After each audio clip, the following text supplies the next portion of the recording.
दोस्तों, मुझे यह पसंद नहीं है कि जो लोग बाइबल के बारे में कुछ नहीं जानते वे इसे गलत तरीके से उद्धृत करते हैं।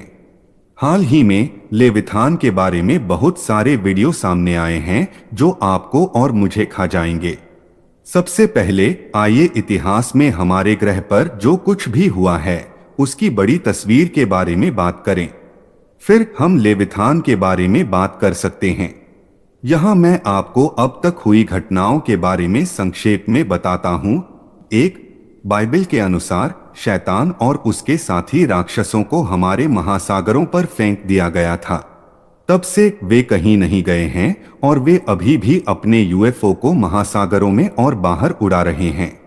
दो, शैतान को वहां इसलिए रखा गया क्योंकि वह परमेश्वर से बेहतर नेता होने का दावा करता था और परमेश्वर को उसके सिंहासन से हटाना चाहता था। तीन, परमेश्वर ने उसे चुनौती दी है कि वह पृथ्वी पर अपने स्वर्ग के समान एक स्थायी राज्य का निर्माण करके अपने दावे को सिद्ध करे और शैतान ऐसा करने में असमर्थ है।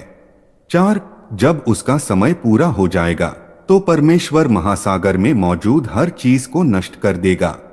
पांच, परमेश्वर के नए स्वर्ग और नई पृथ्वी में कोई महासागर नहीं होगा क्योंकि तब तक शैतान और उसके राक्षसों से निपटा जा चुका होगा। छह, इस अवधि में लोग लंबे समय तक जीवित रहेंगे और पृथ्वी की जलवायु वैसी हो जाएगी जैसी नूह के जल प्रलय से पहले थी। सात, ऐसा होने के लिए पृथ्वी का ध्रुव उस ओर स्थानांतरित हो रहा है जहां वह मूल रूप से था और सुधार की यह अवधि स्पष्ट रूप से कुछ अजीब चीजें प्रकट करेगी जिनका हमने हाल के इतिहास में सामना नहीं किया है। अब घटनाओं की इस समय रेखा में हम लूसीफर के अंतिम प्रयास के निकट हैं जहां शैतान एक विश्व सरकार बनाने की कोशिश कर रहा है जो बाइबल के अनुसार केवल 7 वर्षों तक चलेगी। इसके बाद यीशु मसीह का पृथ्वी पर अपना राज्य स्थापित करने के लिए दूसरा आगमन होता है।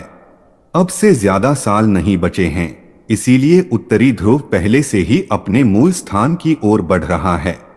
यह बदलाव जाहिर तौर पर कुछ गहरे समुद्री जीवों को परेशान करता है और वे हाल ही में सतह पर आए हैं। आइए इन राक्षसी समुद्री जीवों पर एक नजर डालते हैं।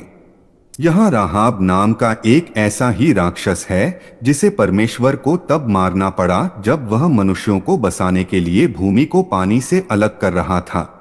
फिर यहाँ बाइबल से लिब्यातान का वर्णन है।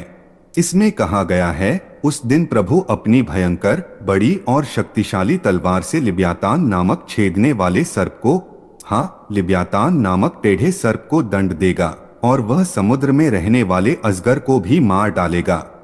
अब प्रकाशित वाक्य की पुस्तक में समुद्र में शैतान का एक और वर्णन सुने। और उसने उस अजगर अर्थात पुराने सांप को जो इब्लीस और शैतान है पकड़ लिया और उसे 1000 वर्ष के लिए बांध दिया।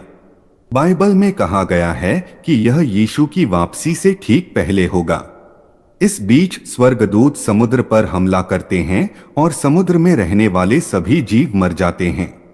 कृपया मेरा वीडियो देखें, देवदूत समुद्र पर आक्रमण क्यों करते हैं।